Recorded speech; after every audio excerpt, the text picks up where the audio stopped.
شفاعت کا عقیدہ بتاؤں. شفاعت کا عقیدہ یہ ہے ان لوگوں کا کہ بروز حشر کوئی مدد نہیں کر سکتا, کوئی بھی کسی کو بچا نہیں سکتا. جتنا بھی دل میں اس سے فاتحہ پڑھتے کسی کو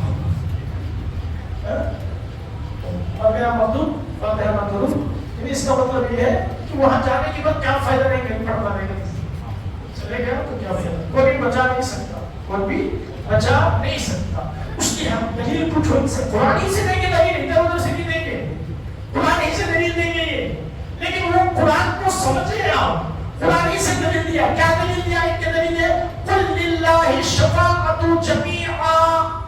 کیا اے حبیب آپ فرما دو شفاعت تو سب اللہ ہی کے ہاتھ میں ہے. کس کے ہاتھ میں؟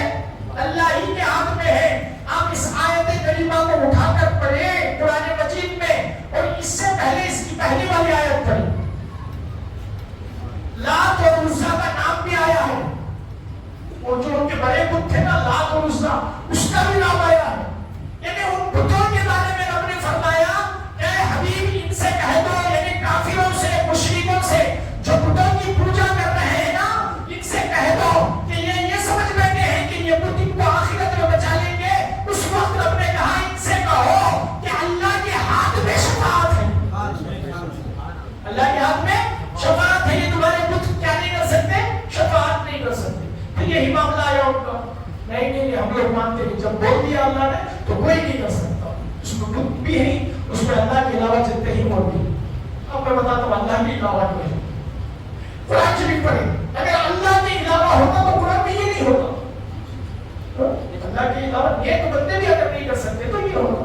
قرآن شریف پڑھیے, اللہ رب العزت نے ارشاد فرمایا وہ کم من ملک, وہ کم من ملک, کتنے ایسے فرشتے ہیں. رب فرماتا ہے کتنے ایسے فرشتے ہیں میرے قرب میں رہتے ہیں, کیا رہتے ہیں, میرے قریب رہتے ہیں, میرے قربت حاصل ہے, لیکن وہ شفاعت نہیں کریں گے. کیا نہیں کریں گے؟ شفاعت نہیں کریں گے. پھر اب کہتا میں ان سے پھر کہوں گا جس کو چاہوں گا.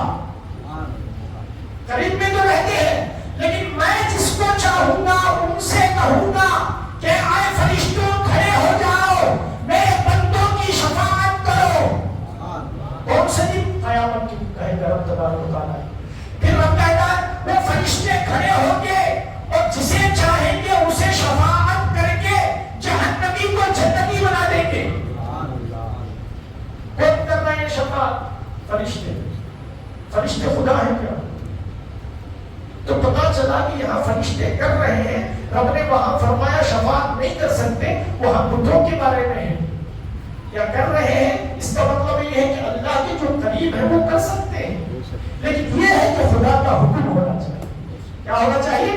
خدا کے ہاتھ میں شفاعت ہے, کوئی مالک نہیں شفاعت کا, صرف خدا مالک ہے. لیکن خدا کسی کو حق دے دے کہ تو شفاعت کر, تو پھر وہ شفاعت کرتا. تو کیا کرتا ہے؟ شفاعت کرتا ہے. میں نے پوچھا ہے میرے مالک کو, بولا ذرا فرشتوں کی ڈیفینیشن تو بتائیے, فرشتے کا اعلیٰ کام کیا ہے؟ رب نے فرمایا ان اللہ و ملائکتہ یصلون علی النبی.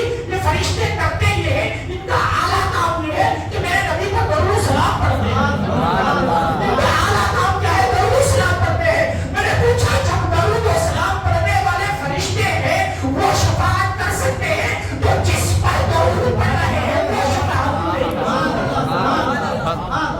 درود و سلام پڑھنے والا شفاعت کر سکتا, اور جس پر درود و سلام پڑھا جا رہا ہے وہ شفاعت نہیں کر سکتا. یہ کیسا عقیدہ؟ یہ بے ہودہ عقیدہ. یہ عقائد کو